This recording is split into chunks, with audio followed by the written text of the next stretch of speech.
Let's talk about what can people interested in moving to Malaysia find a rental for there in Kuala Lumpur. If you do go through like a short-term rental in a condo building, you kind of do your research, Facebook groups, go to Property Guru, some of these sites, and try to find some short-term, or just reach out to the realtor. Say you want to do a month to month.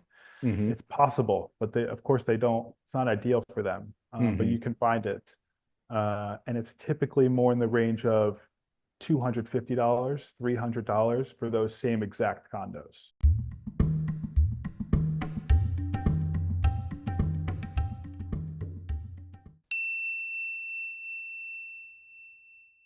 All right, so Cool. today we're heading over to the beautiful country of Malaysia in this incredible city, Kuala Lumpur, with my buddy Ben Fisherman. And Ben, thanks for doing the podcast, man. Thank you for having me. Hey, it's a pleasure. So we met. I saw Ben's uh, pod or your YouTube channel, and that's how we found each other. Ben Fisherman is the name of his YouTube channel. It's fantastic, and I'm glad we connected. I'll put the link here so that you guys can click on it and subscribe. It's really some terrific information about Malaysia, Thailand, and you talk about a variety of Southeastern Asian countries, correct? Yeah, I do a little traveling. Started in Thailand, but now that I moved to Malaysia, like it's more that become the focus. I've become to really love Malaysia. The audience really loves it for me, and yeah, I'm starting to love it more and more as I stay here. So that's where most of the content is now. It's interesting because everybody that I've talked to about Malaysia and Kuala Lumpur, anybody that goes there, it's one of those places that's kind of the less traveled area of Southeast Asia, because it's Sure. primarily people go to Thailand, a lot of people go to Vietnam. There are a lot of people always going to the Philippines, people starting to discover Cambodia. But everybody that I've spoken to about Malaysia, in Kuala Lumpur, they love it. They They love it. fall Yeah, in love with it. it's like What a is it about it? sleeper. It's a bit of a sleeper city. Like it's just that underrated city that locals in my comments will say like we want to keep it that way. We like it that way. Yeah. Um, it's just it has a little bit of what you already expect of Southeast Asia, like the good food, the lower cost of living, the really friendly people. It's just like a different version of it, something a little different, a little bit more clean cut, I would say, than places like Thailand, Vietnam. It's Hmm. more family friendly, as it Hmm. is predominantly Muslim population, Hmm. it brings just a different energy, a more wholesome, I'd say, energy throughout the city. And And so, that attracts a certain type of visitor that maybe either is done with partying, or they're older and they just more want to settle down and they completely want to forget about nightlife, anything like that. They start thinking about Malaysia. They come and they feel this energy that's it's quite nice. yeah, I've heard a lot about how warm and welcoming the culture is there. Very much. Everybody says there's just so Exceptionally. friendly and warm and welcoming to people that are from other areas. And they Yeah. speak English. The Malaysian population speaks English, which is, the only other place you're going to get that is Philippines, right, or Singapore, and which are vastly different countries. And so, yeah, it fits like a very a cool, like unique spot, I'd say, in the whole Southeast Asia market. And Hmm. it's a unique set of people who just welcome everybody because it's Hmm. so culturally diverse here already. You have Indian, you have Chinese, you have a little bit of everything, right? And so like they're used to that. And so you come in here as a whatever, as me as an American, it's like, they don't bat an eye in any way. It's like you're welcome, you're family for us. So it's very Yeah. cool. Well, Ben, give us a little backstory about you, where you're from, and how you found your way all the way over to Malaysia. Sure. So originally grew up in Philadelphia and ended up moving to New York in my 20s. Really caught the travel bug when I first went to Bali. That was like my first destination in Southeast Asia, at least. And I kind of knew very quickly, like, oh wow, this is a country or region that I think I want to live like forever. I want to find a way to get here, right? And so it was like an eye-opening kind of experience. The first time you jump into Southeast Asia and there's just there's motorbikes, there's chaos. It's a Yeah. different feeling. It's a culture shock, but in Yeah. like the best way, right? Sure. And Yeah. yeah, since then it was just like, okay, that was all that was been on my mind for the last, I don't know, 10 years, right? And so yeah, I spent most of my 20s in New York. I went to Berlin for 2 years in Germany. Like I was just really into art culture, tattoo culture, music culture. And Berlin was like quite a hotspot for that. It was Hmm. very cheap at the time, not the same anymore, very expensive now. But like yeah, always wanted to get somewhere a little bit more beach-like or a little sunnier, and so went back to New York for a couple of years, my late 20s into my now I'm like 32 now, but till I was 31, stayed in New York, was a tattoo artist for 5 years. And that was really great. That was like, yeah, best experience ever, right? And Hmm. yeah, I just decided at some point last November, that's when I decided, okay, I'm leaving New York. I'm moving to Southeast Asia. Um, yeah, I was just over the kind of stressful feeling of New York and America and the high rent, paying 3,000 a month for a studio and 2,000 for the tattoo studio, you know, that's 5K a month just before anything else. It's like very stressful. And that never went away for me. And so it was like, I want to get away from this and I want to see if I can be happy making much less money, but like different lifestyle, and Hmm. it really best decision I've ever made. Started in Thailand in November, stayed for a couple of months, started a YouTube channel, decided, yeah, I'm going to vlog every day. I watch vloggers. I really love watching YouTube vlogs, almost maybe addiction level. And I thought, well, I think I could do that. I think that there's some potential here, and I think it's opportunistic. So let me try. And so, yeah, pulled out my iPhone. Still to this day, recording on the iPhone 13 Pro Max. People always write in the comments, "Wow, what a great camera! What are you using?" Well, no, if you have an iPhone of any kind, a decent iPhone, like you have everything you need already. That's right. So I tell people that um, all the time. straight up. Um, and yes, I went to Malaysia. I came to Malaysia for a visa reset, and just decided to try it out. It was the cheapest flight I could find in Southeast Asia. That was the real reason. Today, I'd like to thank our sponsor, Traveling Mailbox.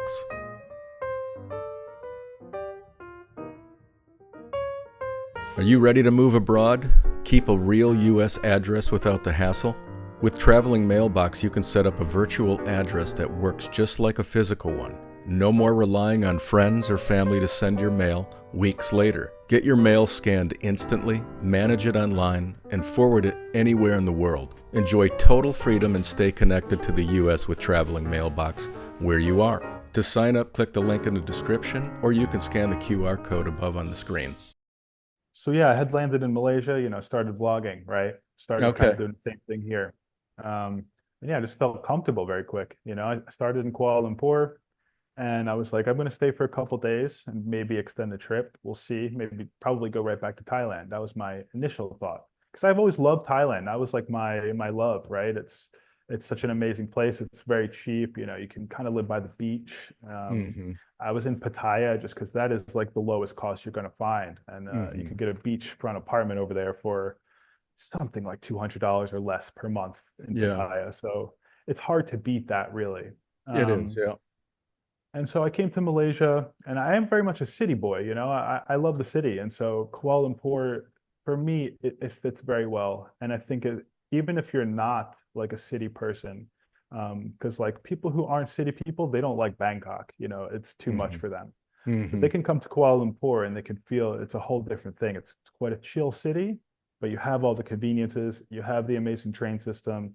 Um, yeah, it's just like world class in that regard. And so, yeah, I really started to enjoy it. You get the kind of the low cost of living, but you have the high quality of life that you expect from like kind of somewhere like Thailand as well. And I felt the same thing here. And I was like, well, my YouTube audience is really enjoying it. I'm enjoying something new and feels fresh making content here. Let me see this out for a bit longer, right? And so I extended my stay, and it just kept going well. And I decided at some point I'm going to do a tour around Malaysia and start there's a lot of this country to see. There's islands. There's it's a big country. There's Borneo. It's east Hmm. coast of Malaysia, kind of Hmm. detached, completely different. Just went there actually. It was incredible. It's a completely different experience too. And so I thought, okay, like let me see this through. And yeah, since then I've just been touring around the country, making KL, Kuala Lumpur my home Hmm. base. Hmm. And yeah, the rest is history, I guess. I still visit Thailand once every 1 to 3 months, Hmm. like get my little fix of the beach. And they have legal cannabis over there. You don't have any of that in Malaysia. This Sure. is the Yeah. wholesome spot. So Hmm. you're so close to everything. You're so close to Thailand. You're very close to, if you want to go to Bali, if you want to go to Vietnam, everything is Hmm. so accessible and a very affordable flight that like it's just such a good base. And there's Yeah. so many flights out of Kuala Lumpur at a good price that that's another reason a lot of people like this as the home base. Yeah. Oh, that's great, man. It sounds like you found a nice home, and I've heard nothing but great things about Kuala Lumpur. I definitely need to get out there and check it out. So Ben, so you're living there. You call it your home base. How did you work out the visa situation? Whatever you can share about that. How long can you stay? Do you have to do any kind of visa runs, or are you working to gain residency over there? So the visa situation is definitely more tricky than some places. So I'm still actually on a tourist visa um, because the visa options essentially are, you have the 1 year D-Rantau visa, it's Hmm. called, that is for digital nomads and similar kind of freelance, mostly for digital nomads. And yeah, there's not too many requirements for that except an income. I believe it's like 25,000, 26,000 a year or so. And you Okay. need to meet the requirement. There's a few more requirements. It's not too extensive, but that'll only keep you here for 1 year.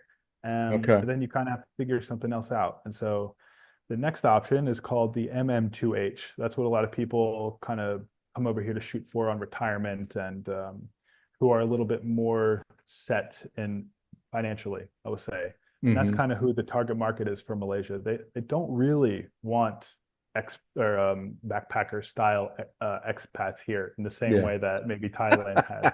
That's kind of their whole thing, Right. And so yeah, you need to actually buy property to get the MM2H visa. And I forget the details because I'm on a tourist visa, but I think it's a 5 year visa that you can renew, something like Okay. this. Sorry, I don't know exactly. But they also have the MM2H in Borneo, in a place called Sarawak, which is in Hmm. Borneo. And it's like similar requirements financially, except you don't need to buy property. So it is a commonality, or it's something that I'm hearing about that people will get that one and you just need to spend about 60 days, 30 or 60 days per year Hmm. in Borneo or in Sarawak, and then wherever else is fine. And so those are kind of the options. Okay. Otherwise, like as an American, I get 3 months on arrival. Don't have to do Hmm. anything. We come in, you scan at the gate. You don't even need to go to the immigration. It's just auto gate. It's very convenient here. And so far I've been here around, close to 6 months. And like my current tourist visa is actually valid for like another 2.5 months. And so a lot of the comments I've been getting, people don't really know the official rules and they kind of will act like they do. And they'll be like, well, you're not allowed to, you can't stay there more than 6 months. They won't, there's not even a possibility. The system won't allow it. Well, I mean, at the moment, if I stay till the end of this tourist visa, I'll be here 8 months of the year. And so there is no official written rule, right? It's very Yeah. much Well, how do you who do that? Ben, take us back. Let's back up a little yeah, bit. So the tourist visa is good for 3 months. yes, That's what you're on. And then yeah. did you extend it? Did you apply for an extension? No, actually, I just went to Thailand. I went for about a week and a half, 2 weeks, came back. I've been in and out of the country a couple of times. That's the thing. I've been out in and out maybe 6 or 7 times in this whole time. Okay. Um, and So so you're like the doing visa runs. You're timing it to do visa runs. doing visa runs, kind of treating it as like travel vlogging, but it doubles as a visa run. Okay. And I'm not doing it in such an obvious visa run fashion where some people will stay a full 3 months. They leave for one day, they leave for a couple days, they come back for a full 3 months. that is like the most thing that they look for and don't really want you to be doing. It's like you're living Hmm. here on a tourist visa. But Hmm. I typically will stay a month and a half and then go to Thailand for a week or 2 weeks, something like that. Then come back, repeat, and rinse and repeat.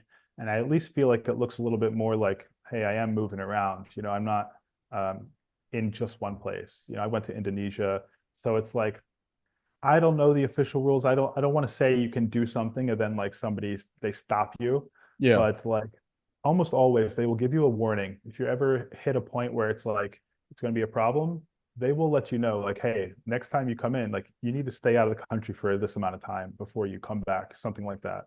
They will let you Okay. know. And how much time do will they typically say you need to stay out? Uh, 60 days, depending how long you've been staying and not left and gone back to your country. It's up to Okay. the officer, right? And so if you're an American, if you're from even like China, many countries that have the auto gate option enabled, so never seeing the immigration officer, it leaves something up for question for me of like, well, then what happens? Will I ever run into an issue just coming in with the tourist visa? So I think if we revisit this in 6 months to a year, I will have a definitive answer of like what's going on. But so far, since the end of March, that's when I first arrived in KL, um, till now, they've not so much as batted an eyelash. And I have gone to other places. I've gone all over the country, and so immigration in other places in Malaysia, they do have the officer, and Hmm. they've always seemed very quick to stamp the passport and say, go ahead. I've had more scrutiny in Thailand on shorter durations where they at least were asking me, how long are you going to stay here? That kind of thing. You have an onward Hmm. flight, you know. Okay, great. Let's jump into rents because Mm, if you're obviously renting something there. So my question is if that were to happen where you leave and then you try to come back and they say, no, you need to stay out for another 60 days and you're on a lease and you right. still have to pay, it's like throwing money away that you can't even be there. How do you navigate that? Do you do a month to month? Have you found a month to month? And then let's talk about what can people interested in moving to Malaysia find a rental for there in Kuala Lumpur? Sure. So since I'm doing the YouTube thing and I originally planned like I'm going to be moved around a lot, I didn't sign any contract. I thought, okay, the maximum I'm going to do is a month to month Okay. situation. And Airbnb is so abundant here. There's like abundance of condos, Airbnbs, and even if you're coming in looking at like a daily price, you're finding Airbnbs in the $20 to $30 range for like a nice condo. That's like the Okay. golden range. And Okay. so, if you get into the monthly rentals on Airbnb, you snag one for 500, snag one for 450. Um, but if you do go through like a short-term rental in a condo building, you kind of do your research, Facebook groups, go to Property Guru, some of these sites, and try to find some short-term or just reach out to the realtor. Say you want to do a month to month. Hmm. It's possible, but of course, they don't. It's not ideal for them, but Hmm. you can find it, and it's typically more in the range of $250, $300 for those same exact condos. And Wow. this is for a sizable condo, like either a very large studio, or like a very sizable. And I'm again compared to compare to Thailand, some of the studios I stay in, it's like they feel a lot smaller to me, and it feels like I want the one bedroom actually to feel comfortable. Yeah. Here, the size you get a little bit more size wise. Hmm. Um, One thing is you got to do your research a little bit more here for the building. Make sure that there's not cockroaches or just many problems with the condos here Hmm. that you just need to do your due diligence really well. Look at the Google reviews, really see what people are saying about the parking, every little thing, because almost always there's one thing that it's a bit of a problem and it's annoying. And so Gotcha. I've learned to really do my research. Do any of these condos that you mentioned, do they include any amenities like a pool or a gym or anything like that? Yeah, it's almost every single condo building. I'd say you're guaranteed to have a nice pool, a gym, a solid gym, a small gym. What you can expect like from a Hmm. condo gym. Some of them have a sauna. They're a little bit strict with the sauna that they want only the long-term tenants to use it. Hmm. But when they ask me how long I'm staying, I throw that 2 years. at them, and they let me right in. That blows me away, man. That is so amazing to me to be able to live in a city like Kuala Lumpur where and find condos for 250 on up that Yeah, provide those kind of amenities too in this amazing city. That's yeah, mind-boggling. Like you and I, we lived in New York City, so we know how mind-boggling that is because like you say, a studio in New York is going to be a 3,000 bucks in Manhattan, for a decent sized studio. It's yeah, just it's unbelievable because Kuala Lumpur is just an incredible city. It's just yeah, huge and it's beautiful. very much. I mean, people don't, especially Americans, don't really think about Malaysia, or we have no idea about Malaysia. It's not on our radar, at least for me and many people I speak to. It's like we only see stuff about Bangkok and about Vietnam, and that's kind of what we are is thrown at us on social media. It's what comes our way, what we Yeah. talk about in America. And so yeah, it's like uncharted territory. And then you Yeah. come here and you're like, why didn't I know about this place? Hmm. Yeah, it's true. It's like one How of it those feels. it's one of those hidden gems that you're living in. It's one of those hidden gems in Southeast Asia. All Very right, well, much. let's dive into utilities. So you got to pay utilities per month, gas, electric. Give us an idea what it is per month that you have to pay, and then we'll look at Wi-Fi and cell phone as well. So since I'm doing like typically Airbnbs, it's like it is always included in when Okay. I'm looking at that price. Um, so it's kind of tough, but from what I've heard, just from kind of talking to people, you can expect in the 100 to $200 US range for utilities per month, Okay. depending how going to depend mostly how much air conditioning are you using and how big is the place. Do you have two air conditioners? Are you Hmm. running it all the time? Otherwise, I mean, like gas is very affordable. It's like very affordable. That's not going to be a high budget for you. Hmm. And so in general, yeah, the amenities are rather low.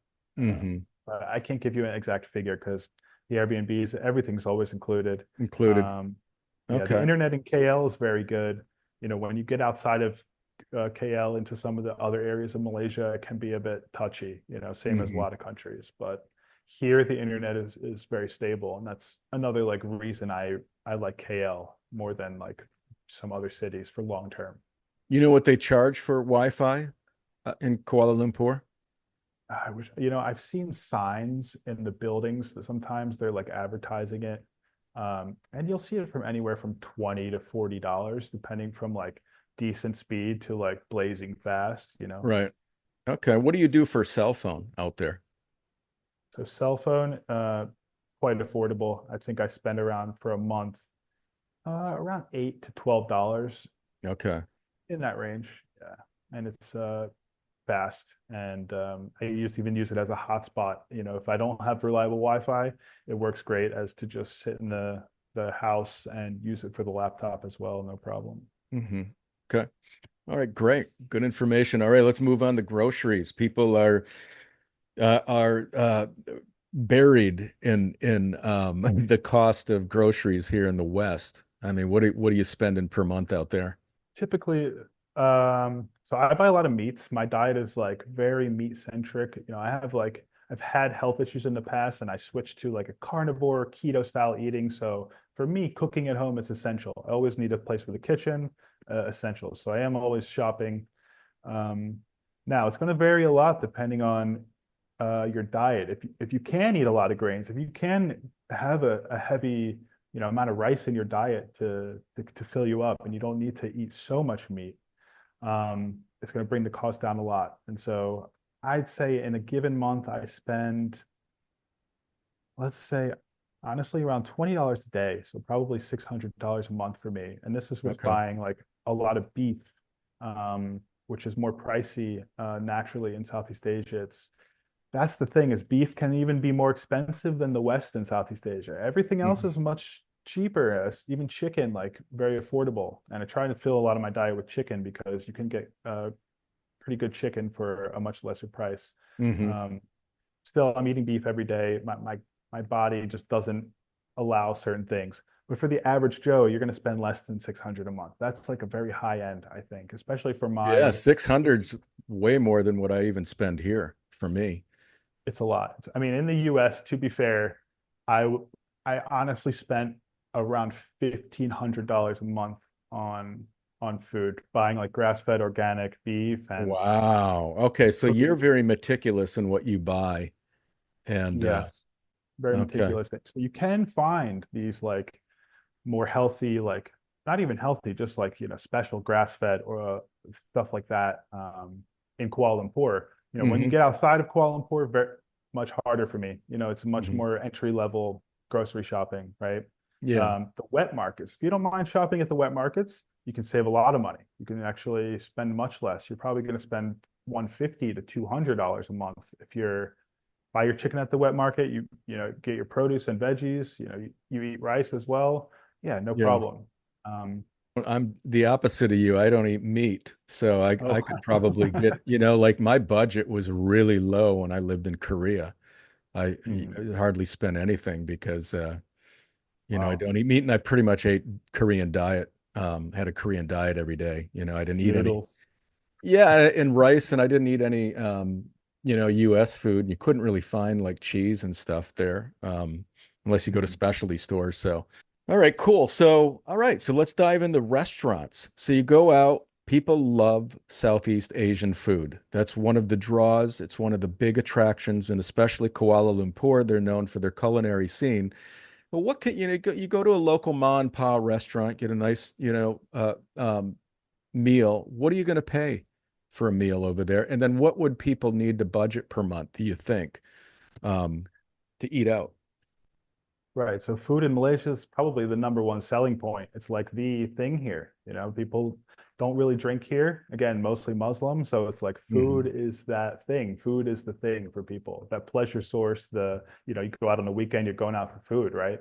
And so you have two sides of it. You have like the more mom and pop, the more local food, the stands, the stalls, the street food. Hmm. Then you have the more restaurants, higher end type thing. You have both. And so like the cheaper stuff, I'd say you have anywhere from say a noodle shop, you can spend maybe $2 for like a decent um, full size meal. Hmm. Then you have some more local cuisine like nasi kandar, nasi lemak. These are like famous Malaysian um, dishes or styles of eating, like cafeteria setup, many different dishes. A lot of these places are open very late. They're always busy. It's like very popular type thing. It's delicious. It's one of the reasons that I fell in love with the place. And there you can expect to spend anywhere between $5 to $10, depending if are you getting lamb? Are you getting the fried chicken? Are you getting a lamb curry? Are you getting fish? Fish is going Hmm. to be more expensive. But yeah, $5 to $10 for like a really solid, good, filling meal Hmm. um, that you just like left feeling so good about because it's Hmm. delicious. Yeah, and for um, $5, you can't beat it. What are they called can't again, beat it. Ben? So nasi kandar, and Nasi then can. yes, nasi kandar. So actually, what that means is nasi means rice in Okay. Malaysian, and then to my understanding, Kandar. So um, I'm here trying to explain it, and I'm like, wait, I forget. I barely know. Sorry. There's nasi No. champur, nasi kandar, nasi lemak. And the champur and the kandar, they mix all the sauces of the different curries together on the plate. And so it's like this, the rice is soaked with five different Mm. sauces. You have a few different either meats, veggie dishes, a lot of times they do okra, they'll do cabbage, stuff like this. Mm. Um, and it just works so well. It's Indian Muslim food is what it Yeah, is. yeah. It's incredible. Malaysians are either Indian or they're Chinese or they're Malay. Those are the Hmm. three types of Malaysians. And so you find Indian food and then you find Chinese food, which I can't eat because I can't eat soy. And so like Chinese food's Hmm. out for me. Yeah, But if yeah. that's like a whole other side that I'm completely missing that like, is right for most people. Hmm. Yeah, then you have like Malay cuisine as well, which is mm, hard to explain, more along the sides of like Indonesian style food or the nasi kandar, similar fried and a lot of different dishes, stuff like that. Hmm. Mm. So I'm getting hungry now. It's incredible. It's like it is truly one of the best cultures in the entire world that I've experienced. Yeah, it sounds delicious. All right, so you're this young guy hanging out in this amazing city. What do you do, man? What do people do for fun over there? What are things to do that you do? So I mean, you have a lot of tourist attractions, I would say, like a lot of parks, a lot of like let's see. Yeah, a lot of parks. More than anything, I would say the free thing to do is like, yeah, you go to a beautiful park with a big lake, a botanical garden, kind of hang out, walk around. You go get some food, something like this. That's like a free day out. Um, you have like some very unique buildings and stuff like this. So from the tourist side, like many like buildings to go see and go visit, go inside, stuff like that. But typically, like people here like to do some real wholesome things, go to the mall, walk around the mall, go to the movies, go eat some food, you know, um, that's kind of what a lot of the locals do. And Sounds like shores, America 20 years ago. I always talk about that. I talk about like, hey, like malls used to be so happening in America. Like I grew up loving the mall every weekend. And you get that here. You go to the mall and it's like, oh, it's thriving. It's like thriving mall Wow. culture. Yeah. Interesting. And so it's like I'll have commenters like, "Oh, like you're from America. Why are you going to go to a mall while you're in Malaysia?" Well, first of all, I haven't been to America in almost a year. I can't never go to a mall again. But also, like the malls in America are not like this. This is a different experience. Sure. It's like it's a whole different thing. Yeah. Uh, Plus, it's extremely hot and humid here, and so people Yeah. just want to go inside for a bit, break up the day with some air conditioning. And Yeah. so, big mall culture for that reason. Yeah. Um, there is a drinking scene, there is a bar scene that you can, it's there if you want it. It's just in more isolated parts, or maybe two, three isolated spots, a big Hmm. street. There's the famous Jalan Alor food street, massive food street that's like most popular spot. And right next to that is the big bar street. There's like 50 bars, some small dance floors and stuff. And it's always like, again, like just packed, thriving, doing really well on the weekends. And it's a Hmm. fun vibe to go over there. Even though I don't even drink alcohol, I'll go over there, just walk around, get something to eat, get some Wagyu skewers or something like that. And Hmm. yeah, it's fun, but it's not such not such like a party centric place. It's not really a clubbing place, but you can find it if you want it. Hmm. Do they have any like tea shops where you can where they have those nargilas, those kind of large, what they call Nargila. nargila, like a hookah pipe, where they have that flavored Mm. tobacco and like Definitely some Turkey and hookah. Egypt. Do they have any of those there? On that bar street. That's where you'll see it's a lot of outdoor seating. So it feels like yeah, you feel the energy on the streets and you see people smoking hookah outside. So yeah, Okay. that's kind of nice. The You know, big it's hookahs. Yeah, so they call a hookah pipe a nargila in Egypt, okay. and I believe in Turkey as well. I'm not positive, but Mm. yeah, so they're called nargilas, and some people call them hookahs. But all right, yeah, Okay. that's cool. That's cool. So Yeah. it's awesome. All right, and the last thing, Ben, I have is everybody that's interested in moving to another country, they're always interested in investigating the healthcare. Is it a quality healthcare? What do you know about it? And if you know anything about cost or insurance costs, um, share that as well.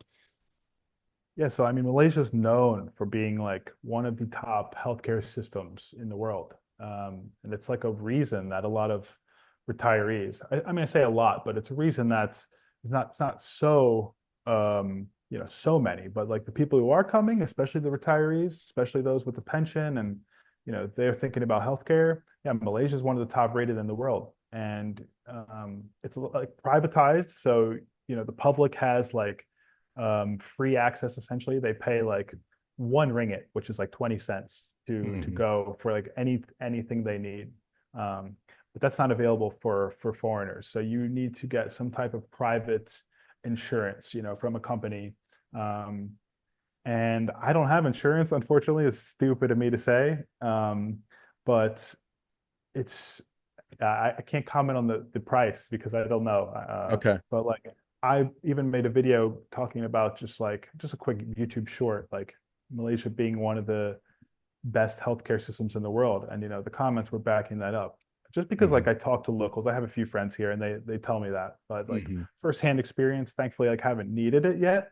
Yeah. And but it is, I feel stupid not having insurance. And I've not had insurance since I was 18.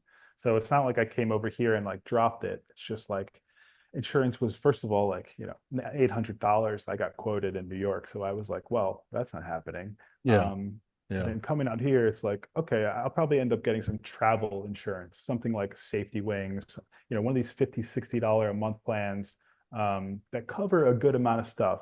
Hmm. And but likely, considering that's $50, $60, I'd imagine you'd spend more like 1 to 300 if you're going with like a very reputable real company, right? Like international or a Yeah. company here. But you'd Yeah. really have to do the research, but I do know it's fantastic healthcare. You will get the treatment, and it is a little bit over. If you look up, there are some articles about how there's been overcrowding in the last like year with the hospitals, and so yeah, like that's something to think about. Hmm. And again, do your research about, especially the time comes next year. Keep up to date. How are the articles looking now? Are they saying the hospitals are getting worse or is it getting better, that situation? Hmm. Because I had people comment on my channel about that, like, oh, you're going to come to our country and crowd our hospitals, which are already overcrowded. And I was like, oh, I didn't even know that. So that's good. It's Hmm. good to know. Yeah. Yeah. Um, yeah, that's pretty much the info I have about it. Okay. Yeah, Yeah. that's helpful. Okay. One thing I forgot to ask is about transportation, getting around Kuala Lumpur. Yes. What are there public? Do they have a metro? What's the public transportation like over there? Do they have like a monthly pass that you can purchase to make it more affordable? What can you Yeah, share there's on that? a brilliant train system here. I mean, I'd say it's superior to like New York City's subway system. It's really one of the best train systems I've actually come across. And like again, compared to Thailand, Thailand is a great train system. I actually like the train system here more. I think it's one, it's a little bit cheaper, and two, it's always above ground, and you always have some really beautiful views of the city. Like some of the Hmm. best views you're going to see are on the train here. So every Wow. time I take it, it's like it's not an inconvenience. It's like it's quite nice. It's Yeah. relaxing.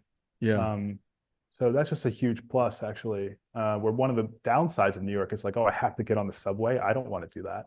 So you Yeah. don't think about it too much, but that changes your day to day. Your happiness levels like quite a lot. It's a big quality of life thing for me.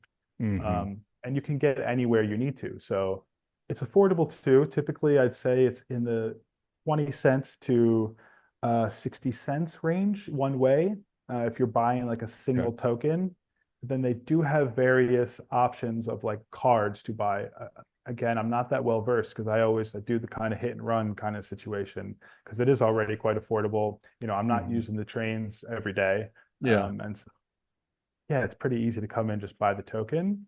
But yeah, it's one of the best parts of KL. And one of the reasons it's so much better for me than like a lot of these other states I've been in Malaysia is you can't really get around there without a car, without a motorbike in some of these places. Hmm. Here, it's amazing if you have a motorbike. Actually, you can dart around the city on a motorbike.